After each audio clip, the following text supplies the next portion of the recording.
В эфире программа «События недели» и я, журналист Белла Кварчия. Здравствуйте. 15 ноября в Сухуми состоялось первое заседание Межправительственной комиссии Республики Абхазия и Республики Крым, после которого между администрациями Гагарского района и города Ялта было подписано соглашение об установлении двусторонних связей. Перед заседанием и церемонией подписания соглашения члены Межправкомиссии возложили цветы к мемориалу погибшим защитникам Отечества в Парке Славы. Репортаж Ирины Аршба. Члены крымской делегации во главе с заместителем председателя Совета министров, постоянным представителем Республики Крым при президенте России Георгием Мурадовым перед заседанием Межправкомиссии почтили память погибших в Отечественной войне народа Абхазии. В составе делегации из Крыма руководители Министерства образования, спорта, сельского хозяйства, курортов и туризма, промышленной политики, а также глава администрации города Ялта Алексей Челпанов. Соглашение между Кабинетом министров Республики Абхазия и Советом министров Республики Крым о торгово-экономическом, научно-техническом и гуманитарном сотрудничестве было подписано еще 15 апреля 2016 года. Год назад, в ноябре 2017 года, было решено создать совместную межправительственную комиссию. И вот состоялось первое заседание комиссии, направленное на реализацию целей и задач, отраженных в документе. Перед нашей комиссией стоит задача решения не только технических вопросов, но и здесь мы закладываем крепкий фундамент на будущее наших отношений между Республикой Абхазия и Республикой Крым. В рамках первого заседания Межправительственной комиссии Абхазии и Крыма было подписано соглашение о сотрудничестве между городами Гагра и Ялта. Подписи под документом поставили главы администрации Геннадий Сеченава и Алексей Челпанов. Но всемирно известные курорты, поэтому наше сегодняшнее соглашение приведет к тому, что все-таки мы будем, наверное, делиться опытом, обмениваться какими-нибудь программами, будем развивать экономические, торговые, культурные отношения между нашими городами. Я думаю, что это пойдет на пользу и Ялте городу, и городу Гагра. Наш народ, который вырос в СССР, объединяет не только история, но и культура, объединяет общие победы, общие достижения и общие цели. И, конечно, вот в истории нашей большой страны, помимо достижений, есть и история развития курортов. Это всесоюзные здравницы, всемирно известные. Для нас большая честь подписать договор о сотрудничестве и еще раз подчеркнуть, что наш народ един, нами движут одни цели – это достижение экономического, политического согласия между нашими странами. После первого заседания Межправкомиссии будет подписан конкретный план мероприятий по развитию торгово-экономического, научно-технического и гуманитарного сотрудничества между Республикой Абхазия и Республикой Крым на 2018-2021 годы.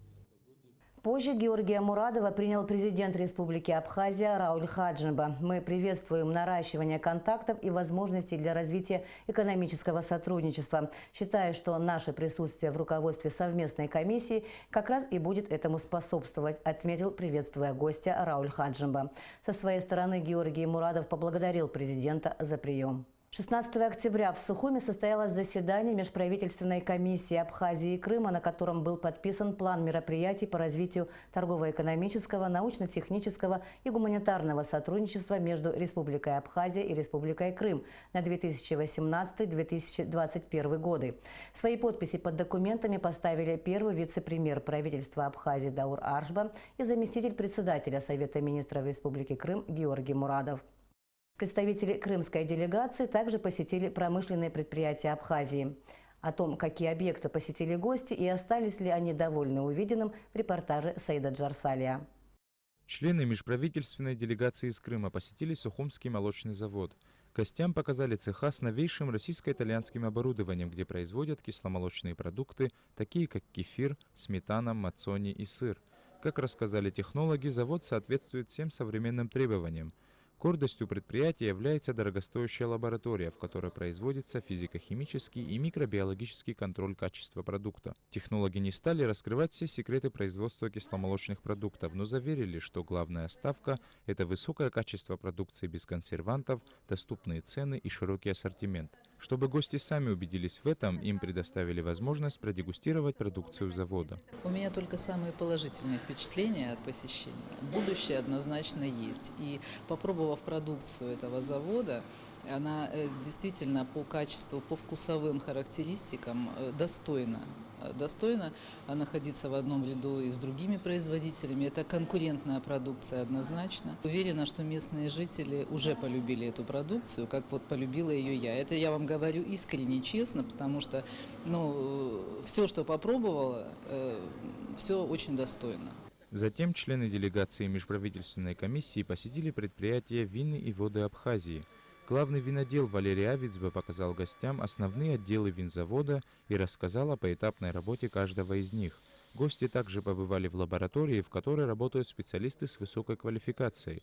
Виноделы отметили, что предприятие ведет большую работу по воссозданию абхазских аборигенных сортов винограда, тем самым возрождая традиции абхазского виноделия. Мощное современное предприятие с широким ассортиментом замечательной продукции.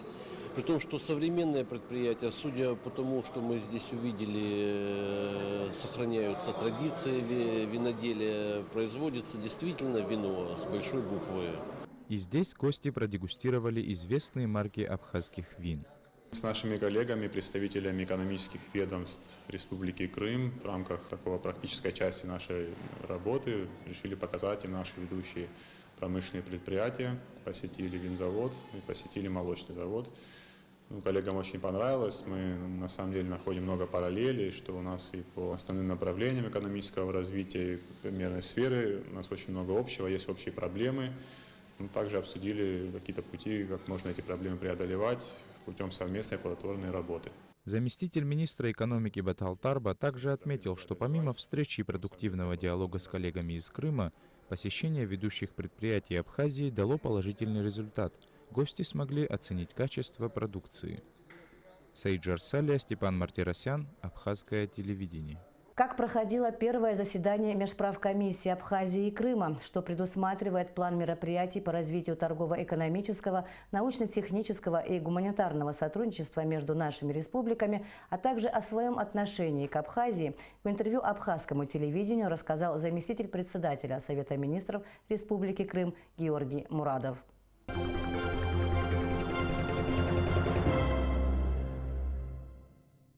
Георгий Львович, добрый день. Добрый день. Как прошло первое заседание межправкомиссии Республики Абхазия и Республики Крым? Какие темы были подняты на этой встрече? И вообще, какова была атмосфера самой встречи?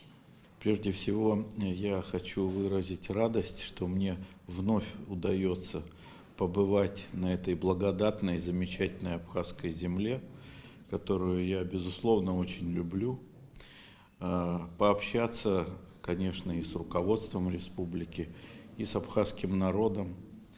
Хочу выразить свое уважение и свои поздравления по случаю 25-й годовщины победы, абхазской победы, победы, которая далась большой кровью. Но, тем не менее, сегодня абхазский народ является самостоятельным, суверенным и полностью владеет своей собственной судьбой. Такие же аналогичные события происходили у нас в Крыму в 2014 году, когда крымчане, желая избежать войны, избежать этнической чистки, выразили свою волю на абсолютно легитимном референдуме и воссоединились со своей исторической родиной, с Россией. Поэтому пути наши очень близки, похожи. И, как говорят, сам Бог велел нам развивать тесные дружественные отношения, которые являются продолжением 2500-летней истории отношений этих мест. Я имею в виду историческую Тавриду, Крым, и Диоскурию, современную Абхазию. Поэтому мы продолжатели славных исторических традиций. И хочу сразу подчеркнуть, мы приехали уже на подготовленную почву. Между Республикой Абхазия и Республикой Крым подписано двустороннее соглашение всеобъемлющее о торгово-экономическом, научно-техническом и гуманитарном сотрудничестве. Оно охватывает все области взаимодействия между государствами и народами. Это соглашение подписано 2 года назад, и оно предусматривает создание и проведение совместных комиссий, так называемых межправительственных комиссий. Но прежде всего я хочу поблагодарить президента Абхазии и премьер-министра Абхазии за то, что они нашли время для личной встречи, дали свои рекомендации, ориентировки на те направления, которые, безусловно, могут и должны привести к успешным, конкретным контрактам, проектам в наших взаимоотношениях. Причем я подчеркиваю, что это не только торговые вещи, отнюдь. Здесь у нас и сфера образования, и сфера науки, например, археология. У нас ведь, как я сказал, много общего, и в этой части тоже. И многие другие направления. Ну и, конечно, это торгово-экономические отношения, которые непосредственно сказываются на жизни людей, если они успешно развиваются. Нам, безусловно, интересен и сейчас продолжаемый товарообмен в такой сфере, как строительная индустрия и строительные материалы. Нашей гордостью является Крымский мост. И вот там, в Крымском мосту, есть кусочки, частички абхазской земли. Это щебень из абхазских карьеров, и таким образом Абхазия стала частью этого замечательного проекта. Поэтому каждый человек, особенно из Абхазии, который проезжает по Керченскому мосту, должен помнить, что вот он проезжает по сооружению, где есть частичка абхазских трудов, абхазской земли, и это, так сказать, создает особый эмоциональный эффект. Конечно, у нас есть сферы, например, сельскохозяйственного производства, рыбной продукции, рыболовства. В Крыму, например, развито судостроение, судоремонт, поэтому мы выразили готовность заниматься ремонтом судов, имеющихся в Абхазии. Пусть они будут и небольшие, но они используются, например, в ловле рыбы, сейнеры есть и так далее. Мы заинтересованы в том, чтобы развивать прямые торговые отношения. Всем известны в России и в Крыму тоже абхазские мандарины, замечательные подарки к новогоднему столу, абхазские южные фрукты. У нас, конечно же, еще свежие воспоминания о таких вещах, как абхазский чай. К сожалению, его становится меньше, но при наличии заказов, как мы понимаем, можно говорить и о расширении такого производства. Крым, в свою очередь, тоже многие товары может предложить на абхазский рынок, в том числе электроинструменты, бытовую технику, сварочное оборудование, химтовары и так далее. Я думаю, нашим зрителям и слушателям может быть интересна культурная составляющая. Конечно же, есть замечательные коллективы в Абхазии, в Крыму. Причем в Крыму это многонациональное искусство, многонациональная культура. И русские, и украинские, и крымско-татарские коллективы могли бы представлять интерес для абхазского зрителя. Для спортсменов мы не обходим ни одно направление деятельности, ни один вид наших отношений, в том числе в сфере спорта. Может быть, наши телезрители не знают, что Крым тоже пока изолирован и не включен в спортивные состязания, например, по футболу, по иным видам спорта. Но эти виды развиты и в Абхазии, и в Крыму. Поэтому мы замышляем свои какие-то проекты на этот счет. Вообще ситуация ведь ненормальная, когда уже вот на нашем ближайшем пространстве 6 государств признанных, а 6 частично признанных или непризнанных. Смотрите, есть Донецкая республика, Луганская республика, Приднестровская республика, есть частично признанные Абхазия, Южная Осетия, непризнанный Карабах и так далее. И 6 всего признанных. Это Украина, Белоруссия, Грузия, Азербайджан, да, Молдова, конечно, Грузия, Азербайджан, Армения. Так у нас уже получается, что непризнанных, частично признанных столько же. Поэтому мы вполне можем запускать чемпионаты по видам спорта, по футболу в частности, которые могут быть интересны для всех нас. Была ли речь о каких-то экологических проблемах, проектах, потому что сейчас у нас в Абхазии это очень актуально, и, может быть, есть какие-то конкретные задумки на этот счет? Охрана природы – это особая тема. Она чаще всего касается внутренних вопросов, как государство обеспечивает природную среду на своей собственной территории. Хотя обмениваться опытом в этих аспектах интересно, но мы в своей работе не включали эти вопросы в темы для обсуждения.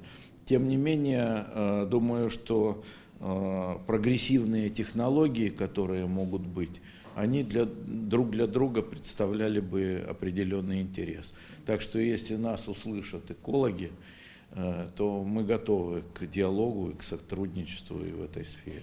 В эти дни группа абхазских школьников находится в Крыму, они отдыхают в Артеке. По согласованию с нашим образовательным ведомством наши ребята там очень довольны. Вот. Хотелось бы еще узнать, планируются ли какие-то проекты в сфере образования, какого-то молодежного обмена между Абхазией и Крымом? Молодежная сфера очень перспективная, потому что если молодые люди знакомятся друг с другом, я вот помню, ведь в молодости самые яркие, самые живые впечатления остаются. Это очень важно. Люди тогда всю жизнь несут эти дружеские чувства. И это уже не первая группа абхазских ребят, которая поехала в Артек. Я думаю, этот поток будет нарастать. И у нас, конечно же, есть планы обменов и по линии образовательных учреждений, по линии университетов Крыма и Абхазии. Мы можем говорить и о летнем отдыхе детском. У нас большое количество детских учреждений для отдыха сохраняется, развивается. Так что молодежный обмен, лучшее знакомство молодежи обеспечат наше будущее дружественное общение. Мы придаем этому очень большое значение. Первым подписанным документом между Республикой Абхазия и Республикой Крым стал документ о соглашении между городами Ялта и Гагра. Скажите, пожалуйста, что вы ждете от этого соглашения и что наши города могут предложить друг другу? Это две жемчужинки наши, которые есть на абхазской земле и на крымской. Замечательные центры курортные. Прежде всего, межмуниципальное сотрудничество предполагает обмен опытом. Вот не нужно изобретать какие-то велосипеды новые, нужно поехать к твоим партнерам, соседям, посмотреть, поучиться. Поэтому я абсолютно уверен, что между этими городами будет налажен теснейший контакт и очень полезный опыт станет достоянием друг друга. Вместе с тем это туристические центры, это курортные города. Мы можем обмениваться информацией о том, как развиваются наши туристические потоки. И Ялта, и Гагра – это, в общем-то, портовые города, и порты, которые находятся в двух городах, это прежде всего пассажирские порты. Мы сейчас ведем разговор о том, что нам надо возобновлять прямое сообщение по морю. Ведь берег один, вода нас соединяет, тем более расстояния небольшие. И в этом смысле тоже интересно сотрудничество между Ялтой и Гагрой. Так что вопросов для взаимодействия очень много. А самое главное – это простые вот человеческие контакты, обмены, визиты, поездки людей, жилищно-коммунальное хозяйство. Схожие очень проблемы. приморские города имеют вот ту же тему экологии, да, защиты окружающей среды, очистных сооружений. Все это нужно, как говорится, обсуждать и выбирать самые современные, самые новые технологии, которые позволят эти города содержать в надлежащем виде. План мероприятий по развитию торгово-экономического, научного и гуманитарного сотрудничества между Республикой Абхазия и Республикой Крым. Давайте поговорим об этом плане, каковы его основные пункты, что бы вы хотели в нем выделить. Этот план состоит из нескольких разделов. Торгово-экономические отношения – это то, о чем я рассказывал. Собственно, я по всем пунктам прошелся, но хочу сказать о плане. Торгово-экономические, промышленность, промышленное сотрудничество, сельское хозяйство, области рыболовства, культуры, спорта. Это вот все то, что я перечислил, все соединено в этом плане и расписано по срокам, ответственным.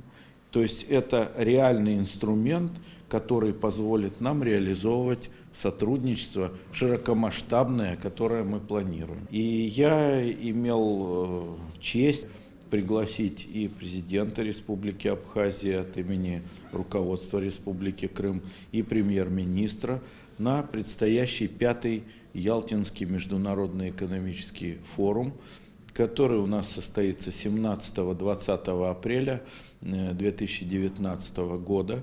Это для нас юбилейный форум, он очень интересный, участвуют представители множества стран.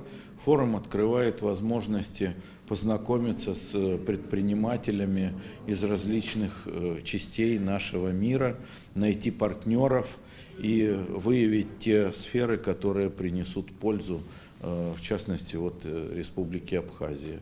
Мы рады, что наши абхазские друзья, руководители республики, являются постоянными участниками нашего Ялтинского международного экономического форума. В эти дни в Абхазии, к сожалению, ненастная погода.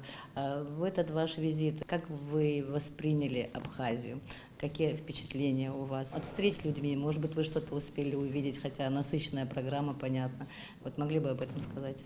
Я вижу, что Абхазия, безусловно, меняется к лучшему, она развивается. Проехал, к сожалению, вчера поздно вечером по территории, а по городу уже в дневное время сегодня перемещался.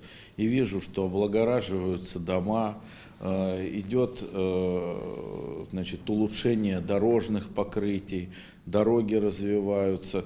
В общем, жизнь, мирная жизнь, позитивная, конструктивная берет свое. И Абхазия, за которую мы всегда переживаем, чтобы все было здесь благополучно, чтобы было мирное небо, идет вперед. И я именно этого движения вперед, мира, благополучия желаю всему абхазскому народу. Спасибо за интервью. Всего доброго.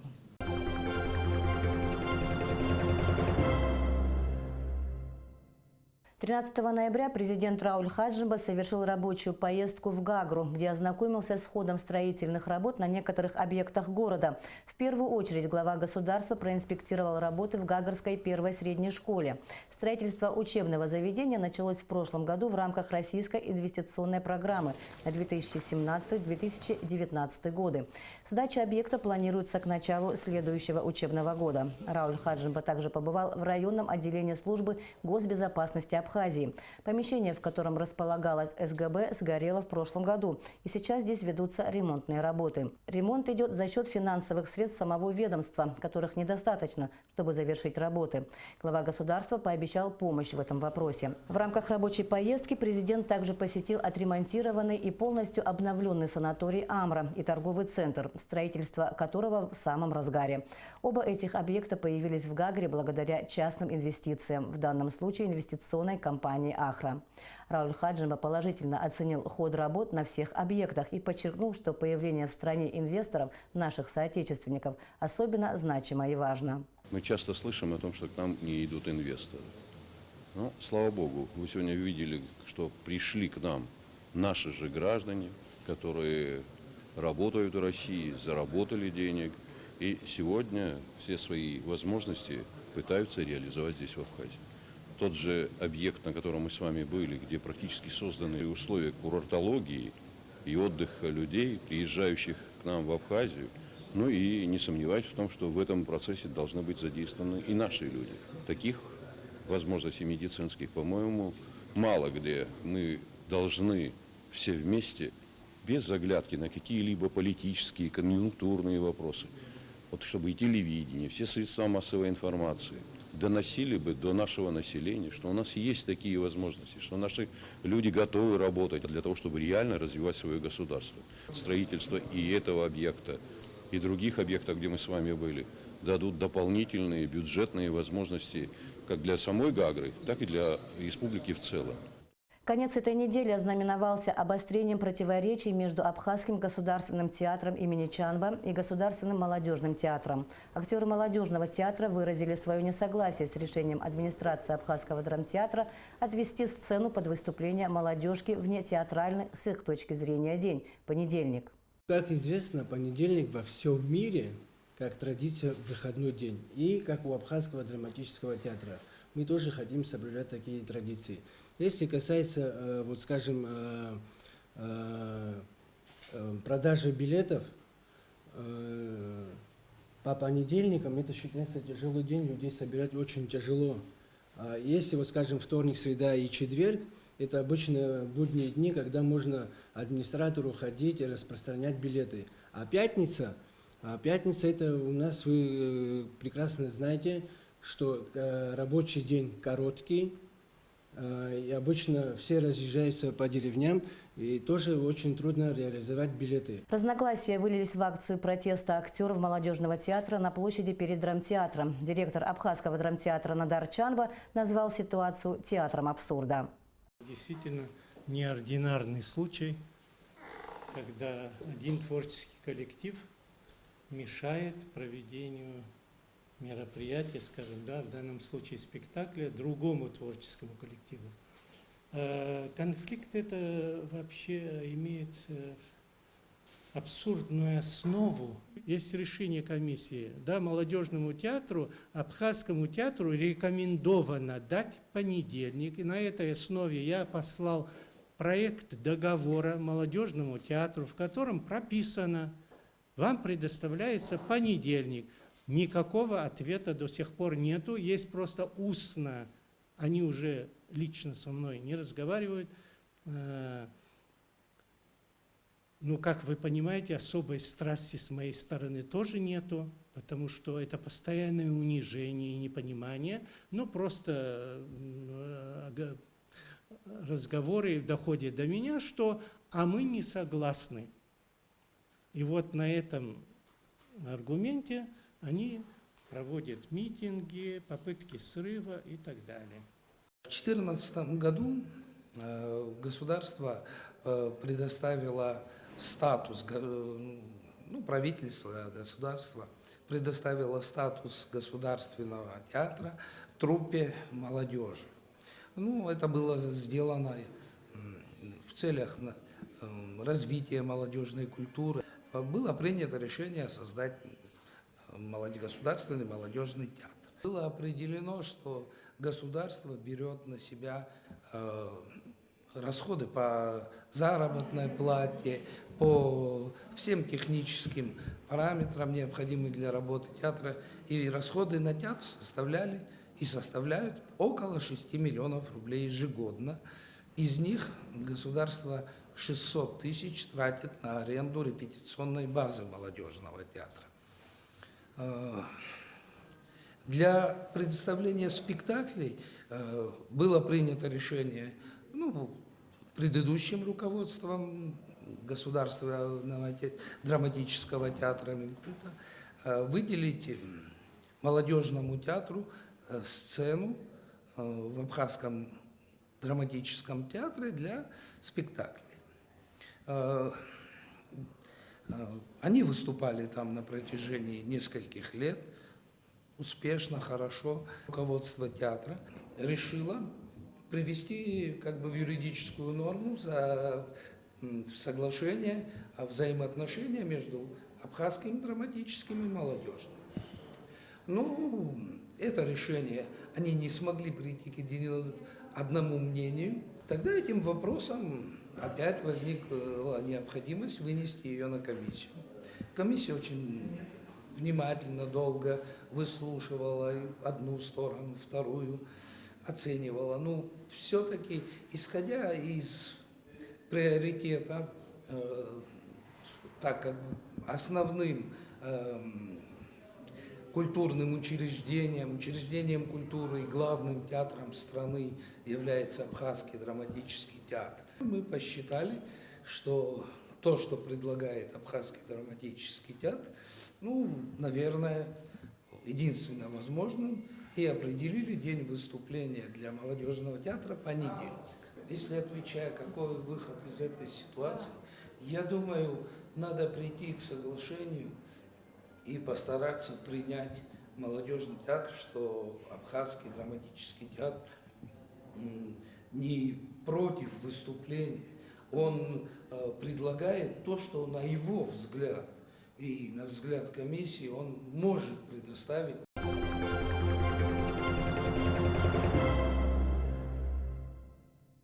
На этой неделе пришли две печальные новости. 15 ноября на 61-м году ушел из жизни известный ученый, главный научный сотрудник Абхазского института гуманитарных исследований имени Гулия Борис Джонуа. Борис Джонуа был исследователем современных проблем абхазского языкознания, автором учебных пособий, является составителем русско-абхазского словаря. Весть о скоропостижной смерти ученого с грустью была воспринята всеми, кто его знал.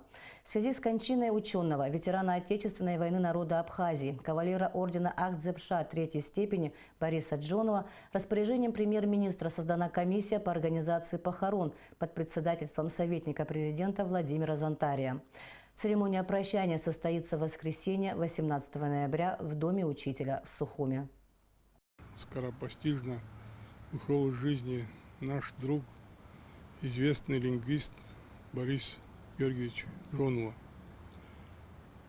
Его уход из жизни – это большая потеря не только для коллектива Абхазского института, но для всех ученых Абхазии, для всего абхазоведения, а еще шире для лингвистической науки в целом. Мне сложно говорить в прошедшем времени о Боре Джонуа, но то, что он сделал, это неоценимо.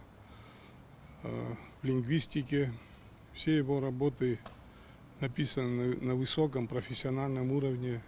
Его словари, которые он составлял сам или в соавторстве с другими коллегами, являются настольной книгой для всех, кто занимается абхазским языком. Он был человек очень скромный, спокойно своим делом занимался.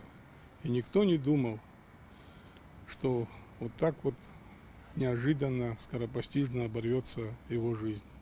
Мы все скорбим по поводу ухода его из жизни. 12 ноября в Дагестане скончалась известный публицист, культуролог, директор Центра этноконфессиональных исследований в СМИ при Союзе журналистов России Сулета Кусова-Чухо. В Абхазии имя Сулеты Кусовой-Чухо стало известно после проведения 3 международных кинофестивалей «Кунаки». Президент Республики Абхазия Рауль Хаджимба выразил соболезнования родным и близким в связи с кончиной Сулеты Кусовой-Чухо. Являясь президентом кинофестиваля, журналист и культуролог активно занималась проектами, направленными на представление жителям России позитивного имиджа Кавказа и населяющих его народов. Союз журналистов Абхазии заключил соглашение о сотрудничестве с Союзом журналистов России. Церемония подписания документов прошла в Доме журналистов в Москве в день празднования столетия российской организации. В этот же день, 14 ноября, Союз журналистов России также подписал соглашение о сотрудничестве с творческими объединениями журналистов ряда других стран. По словам главы Союза журналистов России Владимира Соловьева, соглашение предусматривает тесное сотрудничество и взаимодействие. Председатель Союза журналистов Абхазии Руслан Хашик поздравил журналистов России с юбилеем и вручил Владимиру Соловьеву 3-томник Александра Орлова-Кречмера «Образы Абхазии». От имени посольства Абхазии в России Руслан Хашик вручил своему коллеге памятную медаль, посвященную десятилетию признания Абхазии Россией. В Санкт-Петербурге в рамках 7-го Санкт-Петербургского международного культурного форума министр культуры и охраны историко-культурного наследия Республики Абхазия Эльвира Арсалия и министр культуры Российской Федерации Владимир Мединский подписали план сотрудничества на 2019 год. Подписание данного соглашения станет определяющим в дальнейшем развитии культурных связей между двумя странами – Абхазией и Россией. План мероприятий на 2019 год будет основываться на программе обменных гастролей театров, музыкальных коллективов и выставок. Культурно-благотворительному фонду «Ашана» исполнилось 7 лет. В день своего рождения фонд запустил новую акцию «От сердца к сердцу», которая позволит привлечь к благотворительности не только жителей Абхазии, но и наших соотечественников за рубежом. Акция уже нашла поддержку в творческих коллективах страны. Репортаж Алики Трапш. Основным направлением деятельности культурно-благотворительного фонда «Ашана» является организация лечения тяжелобольных детей, проживающих в Абхазии, в лучших клиниках мира, а также сбор пожертвований для оплаты их лечения. За 7 лет деятельности фондом «Ашана» было собрано более 49 миллионов 200 тысяч рублей на оплату 250 курсов лечения 140 детям. Многие подопечные фонда «Ашана» вылечились окончательно, многим еще предстоит лечение. Для нас сегодня, правда, день особенный, так как мы отмечаем 7 лет со дня запуска акции, основной акции фонда «Спасем жизнь вместе». Именно старт этой акции мы считаем своим днем рождения. В нас поверили и поддержали. Я думаю, что это отчасти связано с тем, что у нас деятельность совершенно прозрачная. Каждый, кто перечислил и перевел 10 рублей, 50 рублей, он мог и может сейчас открыть на сайте раздел «Куда пошли ваши деньги» и отследить, какая сумма и когда им была переведена, а самое главное, на лечение какого ребенка эта сумма была направлена. За 7 лет работы фонда собрать более 49 миллионов рублей стало возможно благодаря размещению информации о больных детях на площадках информационных партнеров «Ашана», а также проведению различных благотворительных акций, количество которых уже больше 100. В этом году впервые фонд запускает акцию «От сердца к сердцу», которая позволит привлечь к благотворительности не только жителей Абхазии, но и наших соотечественников за рубежом. Таким образом, сбор средств на лечение тяжелобольных детей будет осуществляться и за пределами нашей страны. Она придумана, эта акция, таким образом, что люди, независимо от того, чем они занимаются, они могут быть крупными бизнесменами, частными предпринимателями, просто неравнодушные люди, свободные художники. Посредством демонстрации того, чем они занимаются, они могут создать некое культурное событие, посредством которого соберется какая-то сумма. В последующем она будет направлена в фонд «Ашана» для поддержки лечения детей. Всем участникам благотворительной акции «От сердца к сердцу» будет передаваться хрустальное сердце – символ добра и милосердия. И первыми, кто откликнулся на данную акцию, стал детский хореографический ансамбль «Гагрыпш». 8 декабря с сольным концертом ансамбль выступит в театральном комплексе «ГИТИС» в Москве. И все вырученные от концерта средства будут направлены в КБФ «Ашана». После концерта ансамбль «Гагрыпш» передаст «Хрустальное сердце» детской хореографической студии «Яйрума», которая также намерена помочь тяжелобольным детям Абхазии. Алика Трапш, Роберт Ломия, Абхазское телевидение. На этой неделе подвели итоги курортного сезона. Как отмечают в Министерстве по курортам и туризму Абхазии, несмотря на не очень хорошее начало в этом году, сезон 2018 оказался лучше прошлогоднего. Около 1 миллиона человек отдохнули в Абхазии в этом году. Низкий старт туристического сезона министр по курортам и туризму Автандил Гарцкий обуславливает проходившим в это время в России чемпионатом мира по футболу. После окончания Мундиаля, а также в сентябре и октябре количество туристов заметно увеличилось. И бархатный сезон благодаря хорошей погоде порадовал, особенно в плане экскурсий. По-прежнему самыми посещаемыми местами в Абхазии остаются озеро Рица и Новый Афон. Министр с удовлетворением отметил, что в плане безопасности наметилась хорошая тенденция уменьшения правонарушений, связанных с туристами. Есть тенденция к улучшению, однозначно. Я расскажу на примерах. Буквально в 2014-2015 году мы получали ежедневно справки о том, знаете, да, разбивают стекла на автомобилях. Ежедневно таких случаев было до 10, до 15. Вы можете себе представить. На сегодняшний день этого вида преступлений как такового уже, можно сказать, нет. Что касается отношения к туристу, что касается подходов к туристу, там грубое отношение или, скажем, карманных краж или вообще грабежей, связанных с туристами и так далее, то же самое. Тенденция к уменьшению идет. Мы маленькая страна, и мы хотим, чтобы таких случаев у нас вообще не было. В Абхазии ведется большая работа по продвижению национального туристического продукта. На следующей неделе, 19 ноября, в Сухуми начнется международный туристический форум «Визит Апсны», на который приглашены ведущие туроператоры различных регионов Российской Федерации. Впервые в нем примут участие и представители турбизнеса Сирийской Арабской Республики. На этом наша программа подошла к концу. Я желаю вам всего доброго и до встречи в эфире.